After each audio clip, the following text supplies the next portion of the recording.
Red Bull memiliki dua tim di F1, Scuderia AlphaTauri dan Red Bull Racing. Jelas. Dan memang mereka tuh memiliki banyak sekali pembalap-pembalap bertalenta yang pernah balapan untuk kedua tim itu.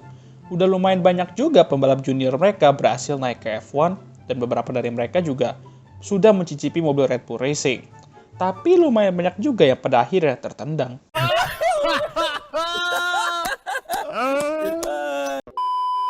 Hari ini gue akan bahas salah satu pembalap, mantan pembalap Red Bull yang pernah mencicipi mobil Red Bull selama beberapa musim, tapi akhirnya tidak berakhir manis dan tertendang. Pembalap itu ialah Daniil Kvyat.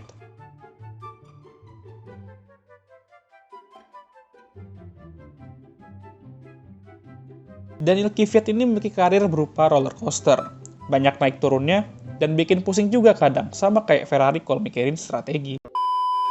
Dan kalian akan tahu mengapa setelah video ini selesai.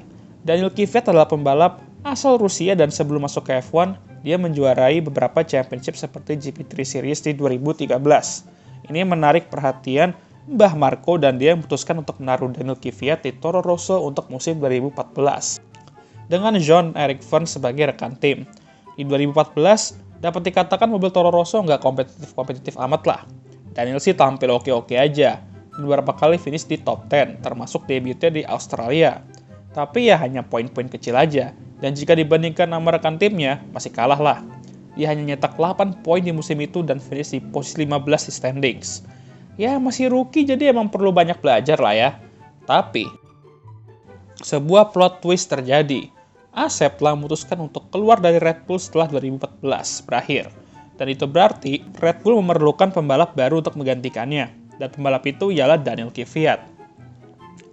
Setelah musim rookie yang menurut gue oke-oke aja, tapi sebenarnya masih bisa lebih baik lagi, dia akan langsung naik ke tim utama Red Bull di 2015 bersama Daniel Ricciardo. Ini merupakan risk yang cukup gede menurut gue sih, mengingat Daniil Kvyat masih belum berpengalaman, musim rookie juga ya belum bisa dibilang bagus, tapi dia akhirnya akan mencicipi rasanya jadi pembalap papan atas. Tapi, mobil Red Bull di 2015 ini nggak bisa dibilang papan atas juga, tapi masih bisa dibilang ya top 4 adalah. Di debutnya bersama Red Bull tidak berjalan dengan baik ketika mobilnya bermasalah bahkan sebelum balapan dimulai. Dan di Malaysia, dia mengalahkan Danny Ric sih, tapi di depannya persis terdapat 2 Toro Rosso. Mobil Red Bull di 2015 ini jelas mengalami penurunan dari musim lalu dan membutuhkan 10 balapan untuk akhirnya mereka meraih podium. Double podium juga. Daniil finish di posisi kedua dengan Danny Ric di posisi ketiga di Hungarian Grand Prix. Balapan yang penuh dengan drama saat itu. Lalu sering berjalannya musim, dia mampu mengimbangi Danny Ric dan mampu mencetak poin besar ketika sesuatu terjadi kepada Danny Ric. Alhasil secara mengejutkan, Daniil finish di posisi 7 di standings dengan raihan 95 poin, 3 poin di depan Danny Ric di posisi ke-8 dengan 92 poin. Meskipun Danny Ric terlibat dalam hal yang tidak beruntung, tapi itu tetap merupakan raihan yang baik. Lu datang ke top tim dengan tekanan besar, pengalaman lu juga masih kurang, tapi lu mampu mengalahkan rekan tim lu yang lebih berpengalaman. Dan kebetulan rekan tim lu ini yang ngalahin bintang Red Bull sebelumnya itu Sebastian Vettel di musim sebelumnya.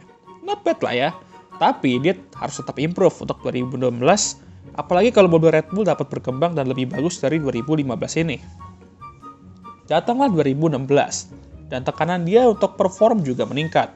Bukan hanya karena Red Bull memiliki mobil yang lebih bagus dari musim sebelumnya, Toro Rosso juga memiliki Max Verstappen dan Carlos Sainz, 2 pembalap bertalenta dan bisa aja siap dipromot ke Red Bull seandainya terjadi sesuatu ke Daniil.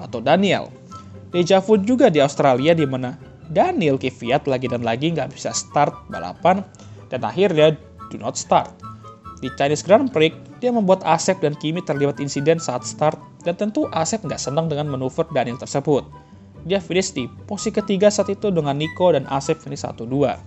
Oh, menarik nih, lihat mereka berdua nanti di cooldown room ya kan?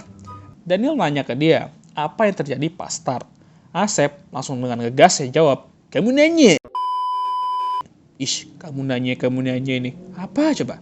Ya intinya dia ngegas ngomong kalau dia bisa aja nabrak Daniil jika dia nggak menghindar saat itu.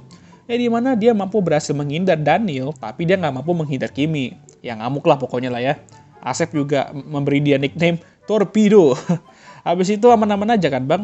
Oh iya, untuk sementara. Wah, kenapa lagi nih bang? Di balapan berikutnya, Russian Grand Prix. Saat start, Daniel menabrak bagian belakang Asep menuju chicane pertama. Lalu menuju belokan cepat memutar, Asep tiba-tiba melambat, mungkin karena puncture juga, dan Daniel dengan hopelessnya menyeruduk dia untuk kedua kalinya yang membuat Asep DNF. Asep tentu ngamuk-ngamuk lah di radio dan Daniel hanya mampu finish di posisi 15 di balapan tersebut. Ya namanya balapan lah ya, namanya pembalap muda juga ya pasti nggak jauh dari membuat kesalahan. Yang perlu Daniel lakukan ialah lupakan kejadian ini dan fokus untuk balapan berikutnya. Dan ya Red Bull membuat pengumuman yang mengejutkan di mana Max Verstappen akan menggantikan Daniel Kvyat di Red Bull dari Spanish Grand Prix sampai akhir musim. Sementara Daniel akan turun ke Toro Rosso. Pengumuman ini cukup mengejutkan dan sedikit kontroversial juga. Masa hanya 2 kesalahan ini aja udah main ganti pembalap? Kayaknya Red Bull emang dari dulu ngebet pengen masukin Max ke Red Bull lah. Cuman nunggu waktu yang pas aja lah. Setelah Daniel torpedo Asep di 2 balapan sebelumnya, Red Bull bilang, well, sudah ya bersenang-senangnya Daniel, saatnya kita naikin Max, anak emas kita. Ya, belum anak emas juga, tapi mungkin calon anak emas lah ya. Tentu dari segi mental aja pasti kenal lah Daniel. Semenjak kejadian itu, dia benar-benar underperform. Bukan hanya dia menyaksikan Max mereok bersama Red Bull seperti menang di Spanish Grand Prix, tapi dia juga kalah dari rekan timnya Carlos Sainz. Musim 2016 adalah musim yang akan dilupakan oleh Daniel dan harus juga ya. Dan saatnya fokus ke 2017. Gimana bang jadi 2017? Apakah kepercayaan dirinya udah balik? Oh udah balik, terbalik maksudnya. Toro Rosso di 2017 memiliki mobil yang solid, livery pun kece, gue suka nih sama livery yang ini nih. Tapi Daniel ini masih underperform dengan kalah jauh dari Carlos. Beberapa kali dia juga nabrak Carlos yang merugikan keduanya. Setelah crash di Singapore Grand Prix, Mbah Helmut udah muak dan memutuskan untuk nge-kick dia dari Toro Rosso dan menaruh Pierre Gasly untuk menggantikannya. Namun dia balik lagi di US Grand Prix setelah Pierre harus ke Jepun untuk balapan terakhir di Super Formula yang dimana agak gak guna juga karena balapan itu di-cancel akibat cuaca buruk.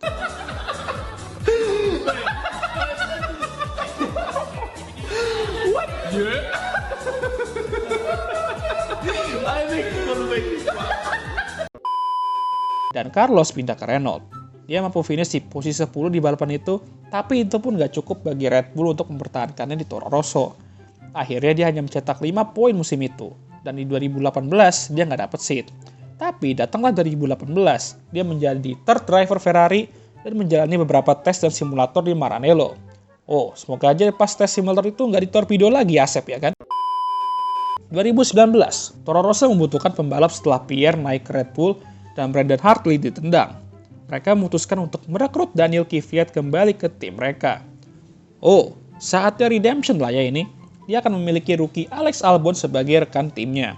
Performa dia oke, dan Alex juga berapa kali mampu mengimbanginya. Mungkin dia sudah lebih dewasa dan belajar dari kesalahan.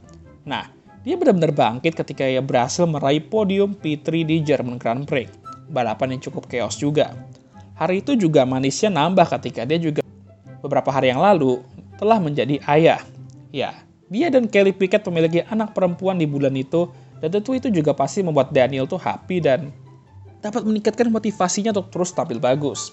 Tapi di Red Bull, Pierre benar-benar underperform dan Red Bull mulai ingin mengeksplor pilihan lain, yang berarti ngepromot Daniel atau Alex. Setelah pada musim pertama, harusnya di sini kita mikir, oh Daniel Kvyat lah yang harusnya dapat kan, apalagi dia udah dapat podium dan mungkin udah lebih dewasa dan siap membuktikan bahwa dia tuh tidak akan membuat kesalahan yang sama. Dan Red Bull harus percaya sama dia. Oh, tunggu. Akhirnya Red Bull memilih Alex Albon untuk menggantikan Pierre Gasly. Terdapat tanda tanya mengapa gak Daniel Kvyat yang dapat seat itu, mengingat bahwa dia pernah balapan untuk Red Bull dan saat itu opsi terbaik. Tapi ada yang bilang juga kalau Red Bull saat itu ingin memberi Alex Albon kesempatan karena dia doang yang belum balapan untuk Red Bull dari 4 pembalap mereka saat itu. Udah kayak kakak adik aja ya kan, dimana kakak harus ngalah sama adik. Dan dari sini juga Daniel mulai menurun lagi dan hanya finish top 10 sebanyak 2 kali di paruh musim kedua, sementara Pierre Gasly mendapat podium di Brazil Grand Prix. Akhirnya dia finish di posisi ke-13 di standings dengan raihan 37 poin. 2020, Scuderia Toro Rosso transform menjadi Scuderia AlphaTauri untuk ngepromot brand pakaian AlphaTauri. Dia akan bertandem kembali dengan Pierre Gasly dan di musim Covid ini, dia sebenarnya tampil oke-oke aja walaupun kadang ada saatnya dia crash ya lumayan cukup besar. Walaupun bukan salah dia juga sih. Tapi walaupun dia oke-oke aja, rekan timnya Pierre Gasly malah mereok dan meraih kemenangan di Italian Grand Prix. Ditambah pembalap junior Red Bull saat itu, Yuki Tsunoda, benar-benar tampil impresif di musim rookie-nya di F2. Jadi tekanan Daniel cukup besar saat itu. Alhasil, setelah 2020 berakhir, walaupun Daniel tuh nggak underperform banget ya, tapi dia juga nggak menunjukkan momen spektakuler selain finish di posisi 4 di Emilia Romagna Grand Prix. Dia akhirnya tertendang untuk kedua kalinya dan dia akan digantikan oleh Yuki Tsunoda. Lagi dan lagi, berakhir dengan cara yang tidak manis untuk kedua kalinya. Walaupun kalau menurut gua, dia masih oke lah di stint kedua dibandingkan sama stint pertamanya. Tapi ya gitulah dunia balapan. Di 2021, dia jadi reserve driver Alpine dan akan tampil di World Endurance Championship 2022. Tapi ya setelah konflik, dia batal tampil di situ. Oh ya, gue tadi ada sempat bahas Daniel dengan Kelly Piquet. Mungkin ada yang nggak tahu bahwa sebelum Kelly pacaran sama Max, dia pacaran sama Daniel Kvyat dan mempunyai anak perempuan. Namun pada akhir tahun 2019, mereka berpisah. Dan kenapa gue bawa-bawa ini? Ironis saja bahwa di 2016, Daniel kehilangan kursi Red Bull-nya ke Max. Dan di 2020, mantan pacarnya juga diambil sama Max. Max ini kayaknya emang pengen banget ya lihat dia menderita kan. Tapi bukan berarti selingkuh ya guys. Max dan Kelly itu pacaran tuh di akhir 2020, ya dimana udah hampir setahun setelah Kelly dan Daniel tuh berpisah. Jadi bagi kalian yang bilang, wah Max curi ceweknya, ya kagak dicuri juga lah guys. Udah lah ya, agak gak enak nih gue bahas ini, cuman ironis aja sih menurut gue. Karirnya di F1 tuh mungkin penuh dengan naik turun. Ada saatnya dia menunjukkan bahwa dia adalah pembalap yang bagus, tapi ada juga saatnya dia benar-benar underperform dan gagal memenuhi ekspektasi. Tapi kalau menurut gue, dia ini pembalap yang sebenarnya berpotensial, tapi dibimbing dengan cara yang salah. Ada pembalap yang sebenarnya spesial, tapi cara dibimbingnya itu salah. Red Bull harusnya ngebantu dia di saat-saat yang sulit, tapi karena ada pembalap yang lebih bertalenta menunggu, ya akhirnya Daniel jadi terlupakan. Gimana menurut kalian? Setuju nggak kalian? Tulis komentar kalian di kolom komentar ya. Dan jangan lupa untuk like, subscribe, dan share video ini.